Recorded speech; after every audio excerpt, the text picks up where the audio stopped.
surgery. For prisoners. For prisoners. Every transgender inmate in the prison system would have access. It's hard to believe, but it's true. Even the liberal media was shocked Kamala supports taxpayer-funded sex changes for prisoners and illegal. Remember these? I always thought transgender issues like this one, boys and girls sports, bathroom and locker room policies, that whole debate was kind of an 80-20 issue politically. I really thought America had already had this argument already. No? Because now I'm suddenly seeing Maine has a ballot initiative, Colorado has a ballot initiative, Washington has a ballot initiative, and now Loudoun County, Virginia is under federal investigation? So I started asking, wait, did these policies never actually go away? Let's get into this one. And honestly, I started paying more attention because I have a daughter in middle school. And these kids are really confused. And as a mom, that's concerning because my daughter started telling me stories recently, and I realized, oh wow, some of these policies are way more widespread than I thought. And it's happening right here in Colorado still, which honestly makes me even more supportive of President Trump's school choice policies. And I do want to be careful talking about this because I genuinely think most people are trying to be compassionate. I know I am. Even though personally, I do disagree with a lot of these policies. But I also think a lot of parents feel like common sense boundaries slowly disappeared. And while it was happening, nobody was really supposed to question it. And I think that is why backlash keeps growing. How is it at the high school level?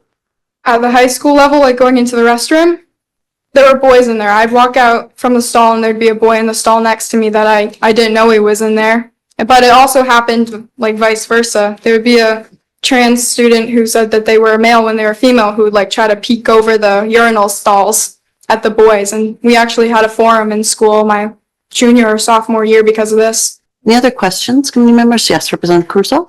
Madam Chair. Wow. Okay, I'm going to stop there for a moment. I'm just thinking back to when I was in school. Yeah, something like this would have been unheard of. And if there had been peeping in bathroom stalls or girls feeling uncomfortable in locker rooms, that alone would have caused a massive uproar. And look, it's not like gay or transgender people didn't exist before. Of course they did. But honestly, it's just where we are at as a society right now, and it makes me sad because I'm sitting here watching this girl testify, and I have this weird feeling that politicians and the media and activists have basically created this environment now where the kids are expected to navigate these situations that are still confusing and uncomfortable for a lot of adults, much less children whose brains haven't fully developed yet. You're saying that it's common? It's very common. People just don't talk about it because they're afraid of getting in trouble. You said you're an older sister to 3 more female athletes. Is it happening to them in their grade? Yes. Catherine mentioned a male student masturbating in the female locker room in Hamden, and my sisters have witnessed that. She's a freshman in high school, and she's seen that. What do they do? The girls? The girls about it, they don't say anything because they're scared to talk about it. They don't want to cause problems. They're all very good kids. They don't want to make issues in school. Thank you. And I'm sad. Can't help it. Because what struck me most about this girl's testimony is how afraid some of these girls are to say they're uncomfortable because they don't want to be seen as or causing problems or getting in trouble. And I genuinely think most people involved want to be compassionate. I do. But I also think we've reached a point where some girls feel pressure to stay quiet even when something feels uncomfortable or confusing to them. And this is where the schools and activists completely lose normal people out there. Most parents are not obsessed with ideology. They just don't think girls should feel pressured to ignore boundaries or discomfort in order to avoid being called hateful. And it makes me sad that a group of dads in Maine apparently felt they needed to organize a statewide ballot initiative over something like this in the first place. And now voters there are going to decide whether school sports and facilities should be separated by biological sex. And clearly this issue is not going to go away. And then I saw the Loudoun County, Virginia story.